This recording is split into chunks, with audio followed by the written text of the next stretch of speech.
Good morning, everybody. Today we will discuss regarding sensation and some altered sensations. We have already learned in physiology regarding sensation elaborately. Here we will discuss in short. When there is any stimulus, it acts upon the sense organs at first.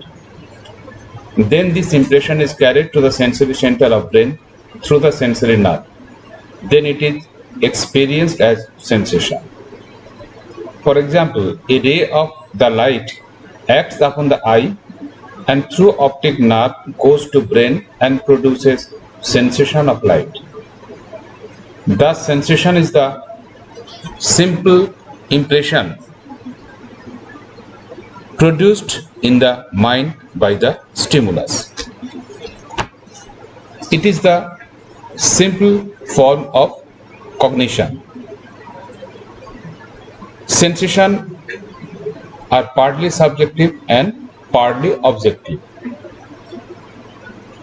When sensation is related with the individual's experience, as in hunger, it is subjective. But the visual sensation is caused by external stimulus, so it is objective. Sensation differs in quality and quantity according to the intensity, duration, and extension of the stimuli. Thus, different kinds of stimuli produces different sensations. Hence, sensation can be defined as the simplest form of cognition arising as a first response of the brain or mind to a stimulus that gives the awareness about the stimulus. Sensation is classified into three groups: organic sensation, special sensations, and motor sensations. Sensation that arises from the internal organ is known as organic sensation. Hunger sensation, which arises from the contraction of muscles of the stomach wall, is an organic sensation. Sensation originated by the special sense organs against the external stimulus is known as special sensation. Sensation experienced through eyes is a visual sensation. Motor sensation is produced by the organs of movements. If the arms are moved in all directions, then the sensation is produced and it is termed as sensation of free movement. From the sensation, we have the idea, we have the knowledge about any stimulus. We know that in our organon, Hahnemann told, we have to perceive various things. In section 3 he told, a physician must perceive what is to be cured in diseases. That is, we need perception. Perception is the perfect knowledge about an object in the environment obtained by combining the sensations excited by the stimulus acting on the sense organs. So from the sensations we get the perception. A child touches a mango, tastes it, smells it, manipulates it, explores it, and ultimately thus he combines the different sensations into a whole and perceives it to be a mango. Here the whole situation is apprehended. Perception is a constructive process by which we go beyond the stimuli that are presented to us and an attempt to construct a meaningful situation. The real meaning is understood in perception. Earlier we have seen that in perception we have correct interpretation or right recognition of sensation. But sometimes interpretation of a sensation may be wrong. This wrong interpretation or false perception is known as illusion. When we perceive a snake as a snake, it is correct interpretation or perception. But if we perceive a rope as a snake, it is the false perception or wrong interpretation of the stimulus or sensation. It is illusion. Illusion occurs in presence of a stimulus. This falsity in illusion can be removed by reasoning. Illusion occurs to very ordinary people. Illusion may be caused by some external factors or by some internal or central factors. A vertical line appears to be longer than a horizontal line of equal length. If we see this figure 1, it seems that this vertical line is longer than the horizontal line. But actually both are of same length. This is nothing but an illusion. In the second figure, there is divergent and convergent. Two arrows are there. In the upper part, this one seems longer than this one, but both the lines are of same distance. So it is also an illusion. It is called as the Muller-Lyer illusion. They describe this illusion. So we are saying that we are normal person, but we are facing such type of illusions. For that reason, it has been told earlier that illusion occurs to very ordinary people, to every person. Similarly, when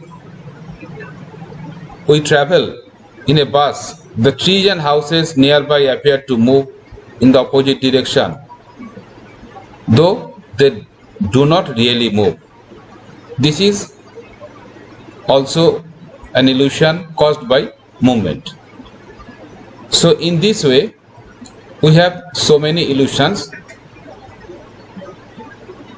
You can see in our Materia Medica, there is one symptom, illusion of mice under the chair, but it is not the illusion. So if we know about illusion, we can correctly interpret the Materia Medica as well as the patient's symptoms. Now we will go to another term, hallucination. It is also related to sensation. Earlier we have seen there is one false perception. Here is also a false perception, but it is subjective perception. Hallucination is the false subjective perception. It is an erroneous, vivid perception without any external stimulus or object. It is nothing but perceiving things that do not often actually exist. It is mainly a false belief in connection with any of the special sense. The stimulation in hallucination is in the person himself. Hallucinations are found in mentally afflicted, fatigued, tired or intoxicated people. Different persons have different types of hallucinations due to diversified intoxication. In hallucination, imagination plays a major role. A person sees a ghost in dark. A person sees a woman dressed in white sari at midnight and sit down on his bed. These are examples of hallucinations. Here a person imagined about a woman dressed with the white sari, which now becomes vivid. Hallucinations are visual, auditory, olfactory, gustatory, tactile, or psychomotor. The above two examples are of visual hallucination. Ringing in the ear is an auditory hallucination. Crawling of insects over the body without an insect is tactile hallucination. In psychomotor hallucination, the person has a feeling of movement of a part of the body, though in reality there is no such movement. In our materia medica, there are numerous examples of hallucinations. The another term related to these terms is delusion. Delusion is an erroneous, persistent belief regarding the subject itself or about the object outside. It is a false belief. It persists even after the falsity is clearly demonstrated with all possible arguments.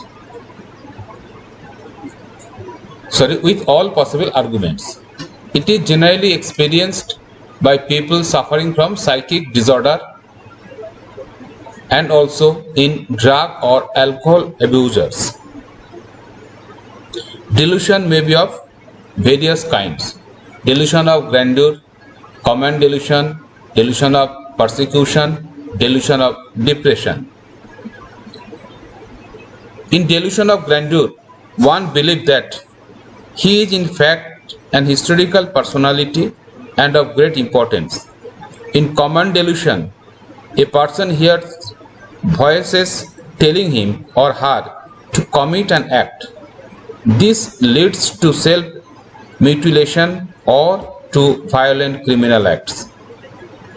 In delusion of persecution, a person believes that some persons are out to harm him.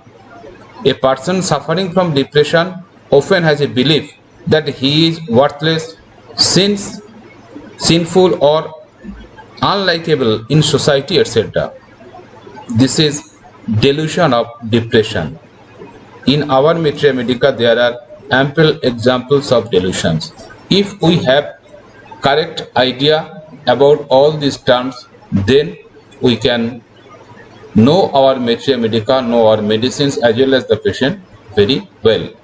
So we should keep in mind all these things very well. Thank you all.